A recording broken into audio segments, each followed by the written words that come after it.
सत्ता महाराष्ट्रातल्या आणि देशातल्या लोकांचं जीवन परिवर्तित व्हावं यासाठी आपली लोक सत्ता वापरतायत। आणि चंद्रकांतला तुम्ही बघितलं आज एवढे इथं प्राप्त आहेत देवाभाऊ आज महाराष्ट्राचे तिसऱ्यांदा मुख्यमंत्री झाले।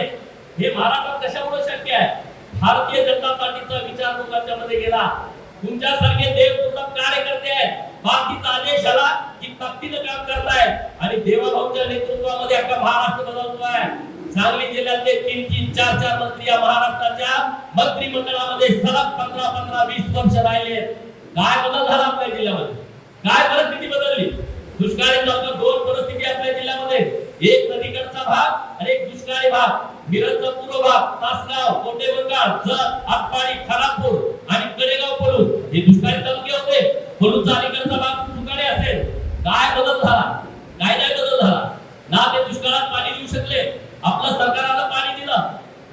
2014 ला देवाभाऊ मुख्यमंत्री झाले, चंद्रकांत दादा बांधकाम खात्याचे मंत्री होते। आज ते डांबरी रस्ते महाराष्ट्रामध्ये दिसतायत याचं सगळं श्रेय भारतीय जनता पार्टी आणि शिवसेनेच्या सरकारला जाते। मित्रांनो, सांगलीला यायला किती वेळ लागत होता? नागस फाट्यावरनं जतचे माझे सगळे सहकारी मित्र आहेत, जत मधून सांगलीला यायला किती वेळ लागत होता? आज किती वेळा जातोय? मी इथून निघाल्यानंतर 1 तासामध्ये जत मध्ये जातो। इथून 1-1.5 तास फक्त मिरज मधून निघाल्याच्या नंतर नागस फाट्यावरती जायला लागत होता। आज परिस्थिती बदलली। ड्रायव्हर झोपतोय, त्याला वाटते घरात आहे का गाडीत आहे कळत नाही, एक खड्डा सुद्धा नाही रोडला। ही परिस्थिती आहे।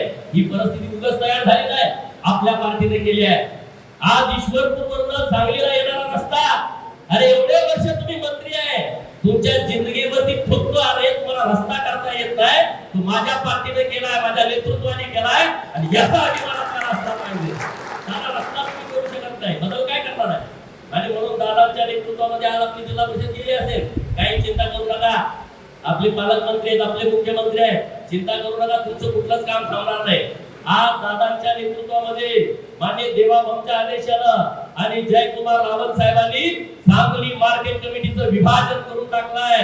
सांगली वेगळं, कवठेमंकाळ वेगळं, जत वेगळं। आज प्रशासक आलाय या मार्केट कमिटीवरती। तुम्ही आम्हाला काय असं समजता काय? जे तुमची लुटीची सगळी केंद्र आहे ती बंद करण्याची ताकद भारतीय जनता पार्टीमध्ये आहे। आम्ही कुणाला खाऊ देणार नाही। नरेंद्र मोदी साहेबांचं वाक्यच आहे, न खाऊंगा न खाने दूंगा। हे तडफडते कशामुळं? हे तडफडते त्यांना सत्ता, सत्तेतून पैसा, पैशातून परत सत्ता। हे सगळं गणित माननीय नरेंद्र मोदी साहेबांनी बिघडवलं। हे गणित देवेंद्र फडणवीस साहेबांनी बिघडवलंय आणि त्यामुळे या लोकांचा तीळ पापड झालाय। अरे आपण नशिबान आहोत, आज आपण आहोत ते भारतीय जनता पार्टीमुळे आहोत। लग्नात गेल्याच्या नंतर भाजपाचा तालुका अध्यक्ष आला असं पुकारलं तरी छाती आपली अशी फुटते की नाही सांगा? लोक कावऱ्या बावऱ्या होते, अरे भाजपचा तालुका अध्यक्ष कोण आहे? भाजपचे जिल्हाध्यक्ष सत्ता असू द्या नाही तर नसू द्या आपली, कधी पण भाजपच्या जिल्हाध्यक्षाला स्थानात मानाचं स्थान असतं। आपलं पार्टी संघटनेवरती चालते। दादानी तुम्हाला सांगितलं महाराष्ट्रामध्ये खासदार तरी असले, आमदार जरी असले, जिल्हाध्यक्षानंतर, कारण आपल्या संघटनेला महत्व आहे, तालुका अध्यक्षाला महत्व आहे। कुठल्याही तालुक्यात दादा गेले पहिले तालुका अध्यक्षाला गाडीत घेतात। ही आपली पार्टी आहे, इतर पार्ट्यांपेक्षा पूर्णपणे वेगळी पार्टी आहे। त्यामुळे तुम्हाला माझी हात जोडून विनंती आहे, आपण ठरवलं पाहिजे आज स्थापना दिवसाच्या निमित्तानं सांगली जिल्ह्याचे दोन्ही खासदार म्हणजे तिकडचा आणि इकडचा हे भाजपचेच असले पाहिजे। 2029 ला ही फुगाट तुम्ही मनाची बांधा, कारण पहिली निवडणूक आता लोकसभेची येणार आहे।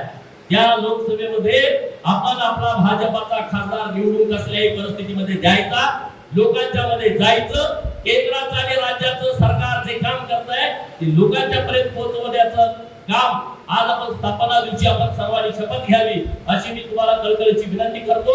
भाजपच्या सर्व कार्यकर्त्यांना मी खूप खूप